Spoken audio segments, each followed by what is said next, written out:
Hello friends, कैसे हो आप सब लोग। होप आप सभी ठीक होंगे।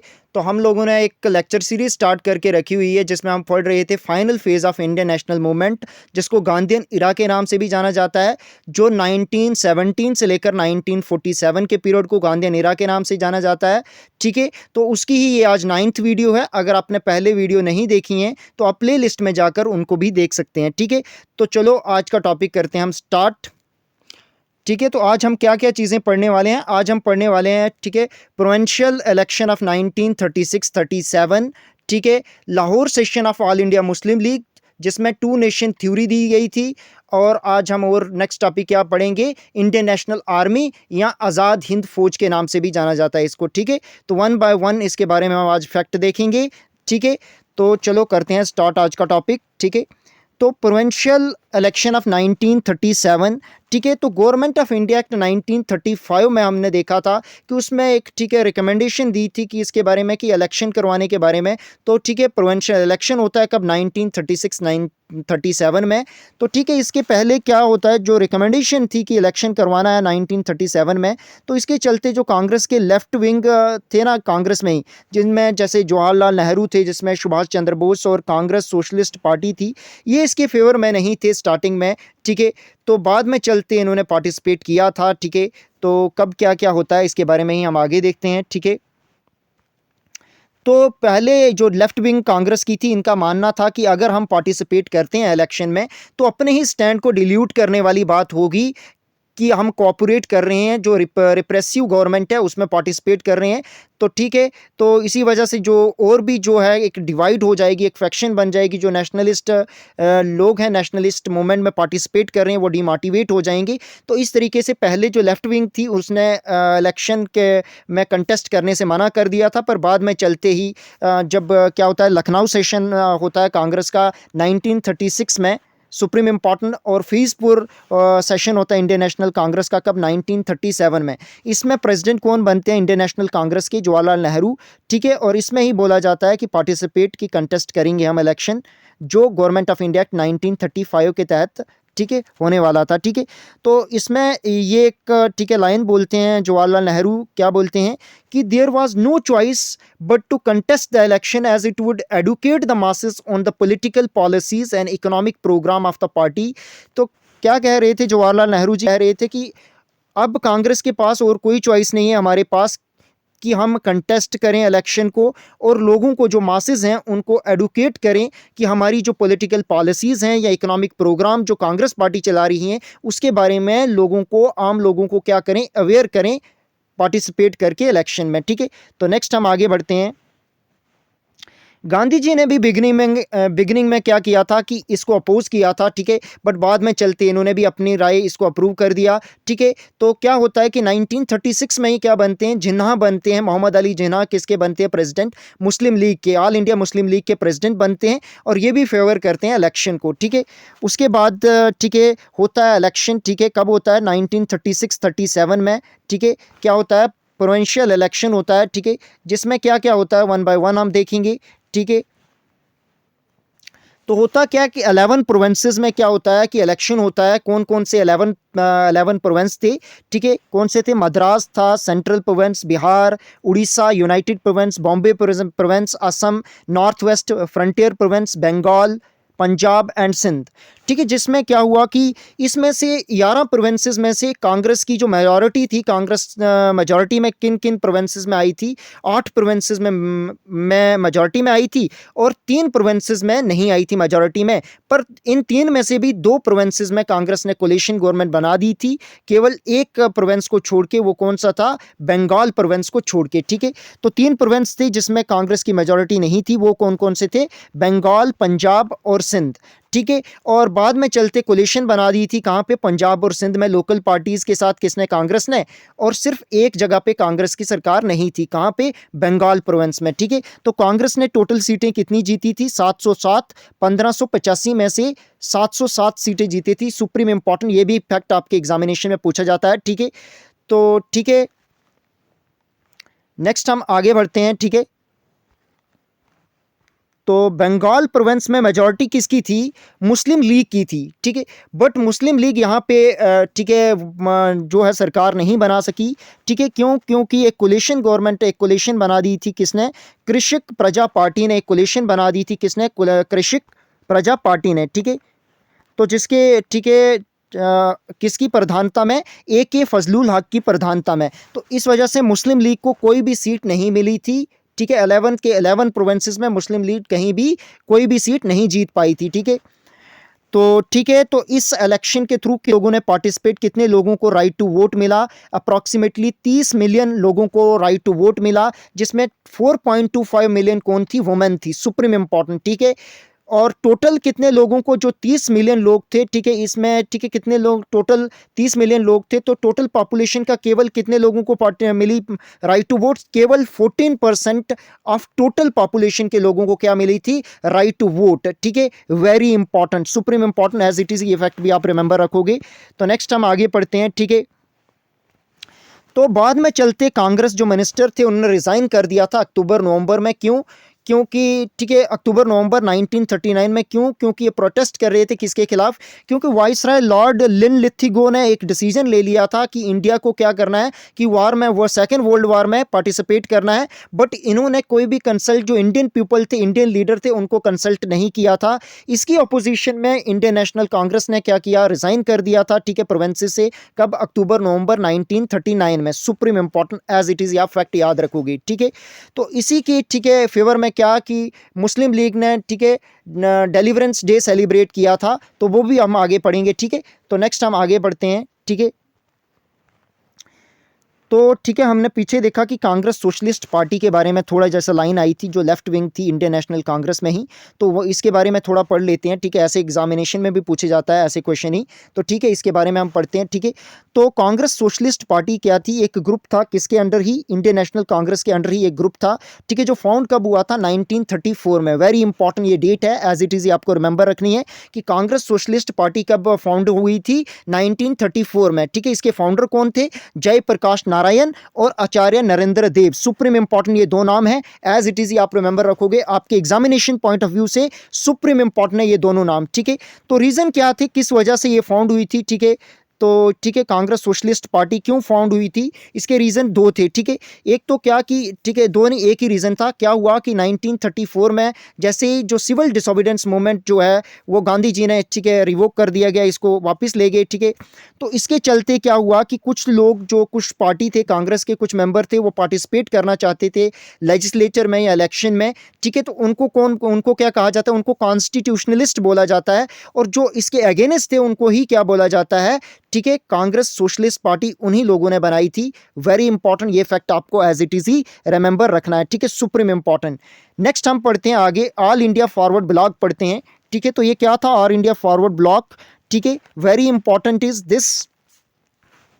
तो ऑल इंडिया फॉरवर्ड ब्लॉक क्या था? एक left wing nationalist political party थी इंडिया में, ठीक है। ये as a faction Indian National Congress की थी। कब बनी थी? 22 जून 1939 में। सुप्रीम इंपॉर्टेंट डेट है। तो किसने बनाई थी ये? सुभाष चंद्र बोस जी ने बनाई थी all India forward block, supreme important, ठीक है। तो बाद में आफ्टर इंडिपेंडेंस ये रीएस्टेब्लिश्ड हुई। तो आज ये प्रेजेंट डे क्या है? स्टेट पार्टी है, कहाँ की? वेस्ट बंगाल की, ठीक है। और इसका इलेक्शन सिंबल क्या है? Line. Very important, supreme important, ठीक है। तो नेक्स्ट हम आगे पढ़ते हैं, Lahore session of Indian all India Muslim league, sorry, Lahore session of all India Muslim league, very important, ठीक है। और इसी के अंडर, ठीक है, जो ऑल इंडिया मुस्लिम लीग ने क्या डिमांड रखी थी? टू नेशन थ्योरी दी थी। कब? मार्च 23 1940 को। सुप्रीम इंपॉर्टेंट डेट है, एज इट इज आपको रिमेंबर रखना है इसको, ठीक है। तो ये भी आपके एग्जामिनेशन पॉइंट ऑफ व्यू से सुप्रीम इंपॉर्टेंट है, ठीक है। तो ठीक है, तो कब हुई थी ये लाहौर सेशन? कब हुआ? ठीक है, मार्च 23 1940 को हुआ था। इसी में क्या, जिन्ना ने टू नेशन थ्योरी दी थी, ठीक है। तो इस थ्योरी को ड्राफ्ट किसने किया था? सिकंदर हयात खान ने ड्राफ्ट किया था, सुप्रीम इंपॉर्टेंट। मूव किसने किया था? फजलुल हक ने। और सपोर्ट किसने किया था? खलिकुज़्ज़मान, सुप्रीम इंपॉर्टेंट, वेरी इंपॉर्टेंट है, ठीक है। तो नेक्स्ट क्या होता है? वन बाय वन हम आगे पढ़ते हैं। गांधी जी ने इस टू नेशन थ्योरी को, ठीक है, ठीक है, बाइकआउट किया था, रिजेक्ट किया था किसने, महात्मा गांधी जी ने। ठीक है, तो ये कह रहे थे कि मेरी आत्मा जो है ये रिबेल कर रही है कि जो ठीक है मोहम्मद जिन्ना का कहना था कि हिंदुज़म और इस्लाम जो है ये दो अलग अलग ठीक है कल्चर और डॉक्ट्रिन्स को दिखाता है। ठीक है, तो महात्मा गांधी जी का बोलना था कि अगर भगवान भी ऐसा कहें तो मैं तब भी उनके खिलाफ जो है उनकी इस बात को रिजेक्ट कर दूं, फिर जिन्नात की तो बात ही क्या है। ठीक है, तो इस तरीके से गांधी ने रिजेक्ट किया था टू नेशन थ्योरी को। ठीक है, उसके बाद क्या होता है कि 23 मार्च को ठीक है एक और डेट आती है जो 23 मार्च 1940 को ठीक है क्या होता है कि ठीक है एक पाकिस्तान रिपब्लिक डे सेलिब्रेट भी करता है। ठीक है, कब, 23 मार्च को पाकिस्तान रिपब्लिक डे सेलिब्रेट करता है। क्यों करता है कि इसी दिन क्या हुआ था, लाहौर रेजोल्यूशन आया था 1940 में। ठीक है, जो हमने पीछे पढ़ा, जो गांधी जी ने इसको रिजेक्ट किया, तो इसी वजह से इस डेट की बहुत रेलिवेंस है, बहुत इंपॉर्टेंस है। तो इसी वजह से क्या हुआ कि 23 मार्च को क्या कि पाकिस्तान जब आज़ाद हुआ तो वो इसको क्या रिपब्लिक डे सेलिब्रेट करता है, कब, 23 मार्च को। ठीक है, पाकिस्तान डे, रिपब्लिक डे या Pakistan resolution day, supreme important ये डेट है, एज इट इज इफेक्ट, ये आपको रिमेंबर रखने हैं, बहुत बार एग्जामिनेशन में पूछे गए फैक्ट हैं। ठीक है, तो ठीक है इसी दिन क्या हुआ था, बाद में चलते कॉन्स्टिट्यूशन ऑफ पाकिस्तान भी आया था, कब, 23 मार्च 1956 को। ठीक है, वेरी इंपॉर्टेंट। ठीक है, तो नेक्स्ट हम आगे पढ़ते हैं। ठीक है, तो कराची सेशन जो मुस्लिम की हुई थी, मुस्लिम लीग की हुई थी, कब हुई थी, दिसंबर 1943 में। तो इसमें क्या मोहम्मद अली जिन्ना ने एक स्लोगन दिया था, divide and quit, divide and quit का नारा दिया था, कब, Karachi session of Muslim league जो हेल्ड कब हुई थी, दिसंबर 1943 में। सुप्रीम इंपॉर्टेंट, बहुत बार एग्जामिनेशन में पूछा गया फैक्ट है ये। ठीक है, तो नेक्स्ट हम आगे पढ़ते हैं। ठीक है, तो मुस्लिम लीग जैसे हमने पहले भी कहा कि जो बाइकआउट किया था दिसंबर 1939 में, कांग्रेस ने किसको, ठीक है कि जो ठीक है इलेक्शन जो पार्टिसिपेट कर रही थी उससे ठीक है रिमूव हो चुके थे। ठीक है, तो उसी के चलते क्या कि ठीक है इसकी खुशी में किसने, मुस्लिम लीग ने एक डे ऑफ डिलीवरेंस जो 22 दिसंबर 1939 में सेलिब्रेट किया, किसने, ठीक है मुस्लिम लीग ने, किसकी, क्योंकि रेजिग्नेशन दी थी all member of Congress party ने, किसके प्रोटेस्ट में, जो वाइसराय लॉर्ड लिनलिथिगो ने जो डिसीजन लिया था कि इंडियन पार्टीज़ को किस में, सेकेंड वर्ल्ड वार में पार्टिसिपेट करना है, बट विदाउट इंडियन को कंसल्ट किए हुए इन्होंने ये डिसीजन लिया था वाइसराय जी ने। ठीक है, तो कांग्रेस ने इसको क्रिटिसाइज़ किया था कि जो मुस्लिम लीग थी उनको ऐसा नहीं मनाना चाहिए था, ये डे नहीं मनाना चाहिए था। ठीक है, महात्मा गांधी ने भी इसको क्या है विरोध किया था इस डे के पक्ष में। ठीक है, तो नेक्स्ट हम आगे बढ़ते हैं और अब देखते हैं हम क्या, ठीक है ऑल इंडिया मुस्लिम, ठीक है क्या देखते हैं अब हम, इंडियन नेशनल आर्मी देखते हैं अब। ठीक है, वन बाय वन इसके बारे में फैक्ट पढ़ते हैं। इंडियन नेशनल आर्मी, ठीक है, तो इसी को क्या किस नाम से भी बुलाया जाता है, आज़ाद हिंद फौज के नाम से भी बुलाया जाता है।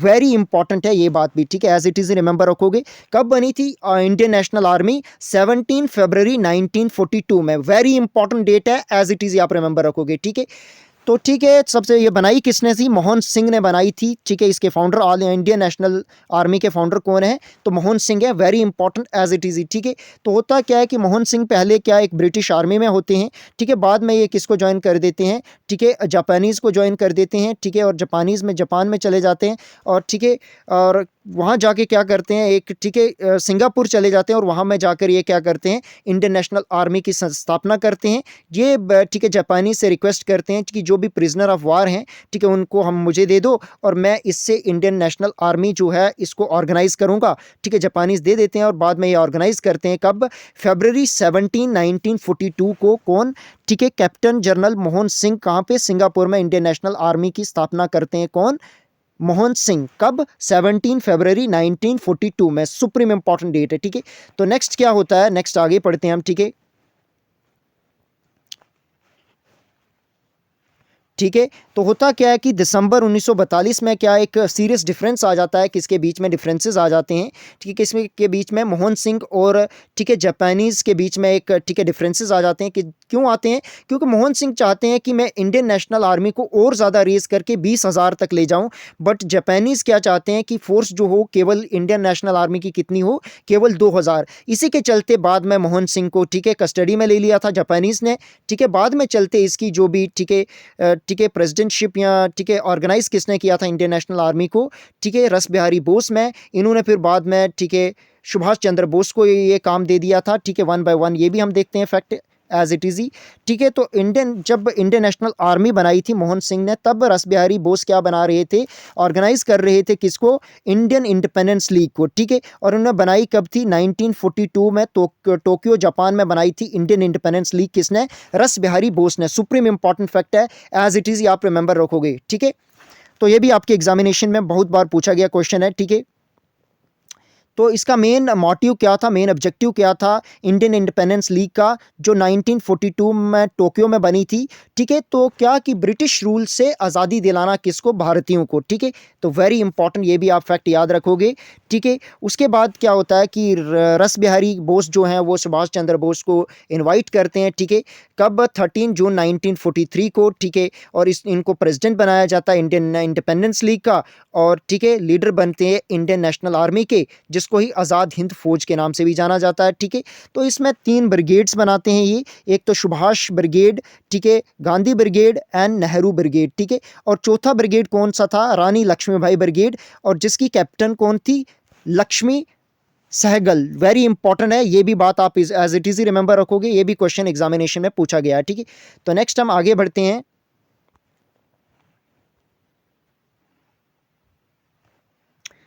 ठीक है। तो आगे देखते हैं क्या होता है, ठीक है। तो ठीक है, अक्टूबर 21 1943 को क्या करते हैं सुभाष चंद्र बोस जी क्या करते हैं, सुप्रीम इंपॉर्टेंट डेट है, ये फैक्ट है, ये बहुत बार एग्जाम में पूछा गया है, ठीक है। तो यहाँ पे जो भी फैक्ट है ना, ये बहुत बार एग्जामिनेशन में पूछे गए हैं, इसीलिए मैं बार बार फोकस करवाता हूँ ताकि आपसे कोई भी पॉइंट छूटे ना, ठीक है। तो ठीक है, होता क्या, अक्टूबर 21 1943 को सुभाष चंद्र बोस एक प्रोविंशियल गवर्नमेंट बनाते हैं, ठीक है। Provincial government for free India बनाते हैं, कहाँ पे, सिंगापुर में, ठीक है। और और मेंबर भी होते हैं इसके, कौन से, HC चैटर्जी होते हैं जो फाइनेंस पोर्टफोलियो जिनके पास होता है, ठीक है। MA अयर होते हैं जिनको ब्रॉडकास्टिंग दिया जाता है, और लक्ष्मी स्वामीनाथन वुमेन डिपार्टमेंट जिनके पास होता है, ठीक है। ये मिलके बनाते हैं क्या, ठीक है, ये बनाते हैं provincial government for free India, कहाँ पे, सिंगापुर में। सुप्रीम इंपॉर्टेंट फैक्ट है, रिमेंबर रखना आप, ठीक है। और यहीं ये एक स्लोगन देते हैं, give me blood I will give you freedom, ठीक है। तुम मुझे खून दो, मैं तुम्हें आज़ादी दूंगा। ये स्लोगन दिया था कहाँ पे, माल्या, जो आज प्रेजेंट है मलेशिया को माल्या बोलते थे पहले, ठीक है। तो वहाँ पे ये स्लोगन दिया था किसने, सुभाष चंद्र बोस जी ने, ठीक है। तो ठीक है, इसने क्या, इस जो provincial government for free India थी, इसने डिक्लेयर किया था वार किसके खिलाफ, ब्रिटेन और यूनाइटेड स्टेट के खिलाफ, ठीक है। वेरी मच इंपॉर्टेंट फैक्ट, ठीक है। तो नेक्स्ट हम आगे बढ़ते हैं, ठीक है, आगे पढ़ते हैं कि आगे क्या क्या फैक्ट हैं आपके एग्जामिनेशन पॉइंट ऑफ व्यू से सुप्रीम इंपॉर्टेंट है जो, ठीक है। तो होता क्या है कि 6 नवंबर 1943 को क्या होता है कि जापान दे देता है, ठीक है, अंडमान एंड निकोबार आइलैंड को, किसको, इंडिया को, ठीक है। तो उसके बाद, ठीक है, तो इन आइलैंड को बाद में गवर्नमेंट ऑफ नेताजी सुभाष चंद्र बोस के नाम से भी जाने जाते हैं, ठीक है, ये। और ठीक है, बाद में चलते शहीद, ठीक है, जो अंडमान आइलैंड था उसको शहीद नाम दिया गया, और ठीक है निकोबार आइलैंड को स्वराज आइलैंड दिया गया था रिस्पेक्टिवली, ठीक है।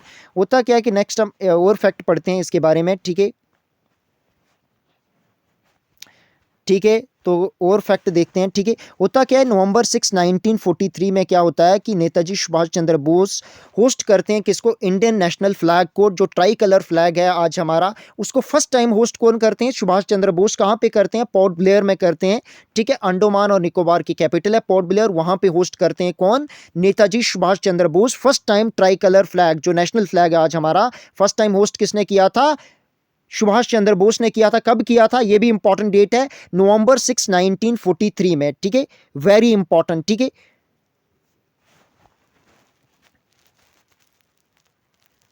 ठीक है। तो वेरी मच इंपॉर्टेंट, ठीक है।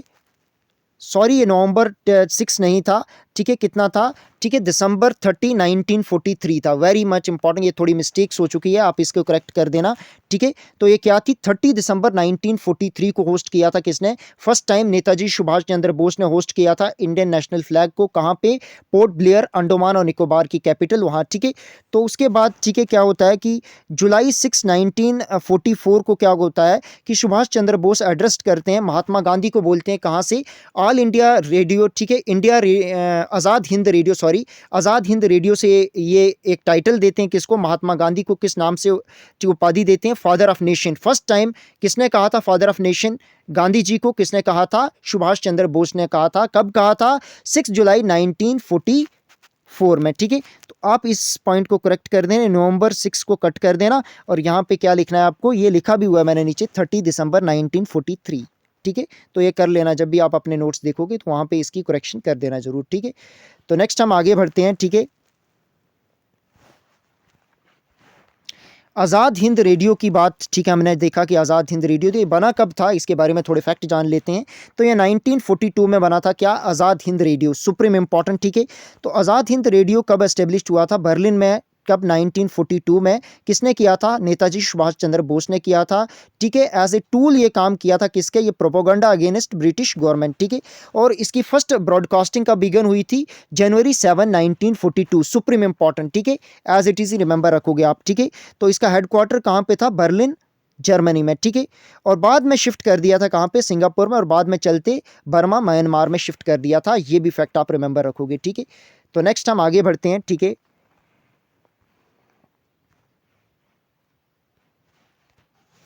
तो ठीक है, इंडियन नेशनल, ठीक है, बाद में जनवरी 1944 को क्या होता है कि इंडियन नेशनल आर्मी का जो हेडक्वार्टर है वो शिफ्ट कहाँ के लिए कर दिया जाता है, रंगून के लिए, ठीक है, जो बर्मा में है, ठीक है, बर्मा म्यांमार है प्रेजेंटली, ठीक है, वहाँ शिफ्ट कर दिया जाता है। पहले कहाँ पे हेडक्वार्टर होता है इंडियन नेशनल आर्मी का, जब मोहन सिंह ने बनाई थी, सिंगापुर में था, अब रंगून में शिफ्ट कर दिया, ठीक है, कब, जनवरी 1944 में, ठीक है।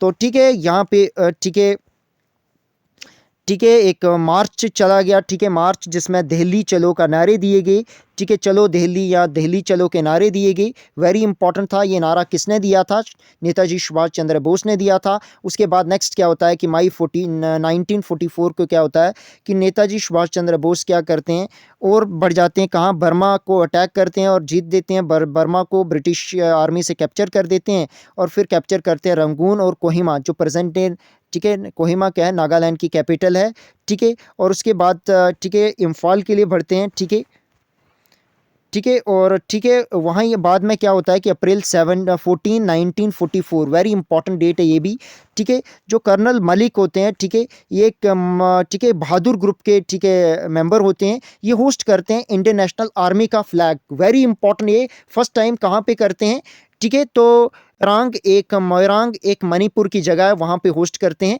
प्रेजेंट डे वहाँ पे Indian national army memorial complex बना है, ठीक है। वेरी इंपॉर्टेंट फैक्ट है, एज इट इज़ रिमेंबर रखना, ठीक है। तो उसके बाद, ठीक है, उसके बाद यहाँ पे जय हिंद और नेताजी जिंदाबाद के नारे लगते हैं। जो जय हिंद स्लोगन था ये किसने दिया था, ये भी सुभाष चंद्र बोस जी ने दिया था, ठीक है।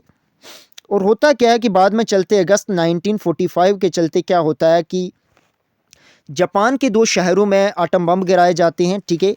तो किस किस जगहों पे, एक हिरोशिमा और नागासाकी में, जिसके चलते क्या है कि, ठीक है, तो सेकेंड वर्ल्ड वार में जापान सरेंडर कर देता है, बाद में चलते ही इंडियन नेशनल आर्मी भी सरेंडर हो जाती है, ठीक है। तो इसके बाद क्या होता है कि, ठीक है, तो इसी सर्कमस्टांसिस की वजह से सुभाष चंद्र बोस जी कहाँ चले जाते हैं, ताइवान चले जाते हैं। वहाँ से वापस जब आ रहे होते हैं, ठीक है, तो टोक्यो में उनकी क्या हो जाती है, 18 अगस्त 1945 को क्या हो जाती है, प्लेन क्रैश में उनकी मृत्यु हो जाती है। वेरी इंपॉर्टेंट डे है ये, बहुत ही दुखद दिन था, कब, 18 अगस्त 1945 को, ठीक है। क्या हुआ था, प्लेन क्रैश में क्या हुआ था, प्लेन क्रैश में सुभाष चंद्र बोस जी की मृत्यु हो जाती है, ठीक है। तो उसके बाद जो इंडियन नेशनल आर्मी वो वीक पड़ जाती है, ब्रिटिश आर्मी उनके सभी लीडर, सभी जो आर्मी मैन होते हैं इंडियन नेशनल आर्मी के, उनको कैप्चर कर देती है, ठीक है।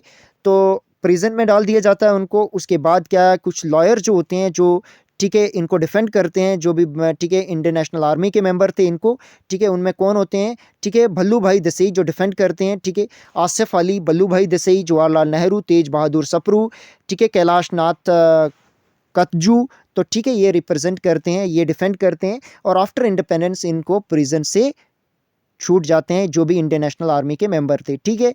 तो ठीक है, आज का टॉपिक यहीं होता है ख़त्म। तो आज हमने क्या क्या देखा, इंडियन नेशनल आर्मी जिसको आज़ाद हिंद फौज के नाम से भी जाना जाता है, ठीक है। लाहौर सेशन देखा, ठीक है, ऑल इंडिया मुस्लिम लीग का, जिसमें 2 नेशन थ्योरी दी थी मोहम्मद अली जिन्ना ने। हमने देखा प्रोविंशियल इलेक्शन ऑफ 1936-37, ठीक है। और ऑल इंडिया फॉरवर्ड ब्लॉक देखा हमने, ठीक है। कांग्रेस सोशलिस्ट पार्टी देखी हमने। तो ये फैक्ट आज हमने पढ़े, ठीक है। आपको ये वीडियो कैसी लगी, अगर आपको ये वीडियो अच्छी लगी और हेल्पफुल लगी तो ठीक है, लाइक करें इस वीडियो को, ठीक है। कमेंट करें इस वीडियो में अगर कोई क्वेरीज है, ठीक है। और अपने फ्रेंड लोगों के साथ शेयर करें अगर आपको ये बेनिफिशियल लगी वीडियो, ताकि वो भी इसका बेनिफिट उठा सकते हैं।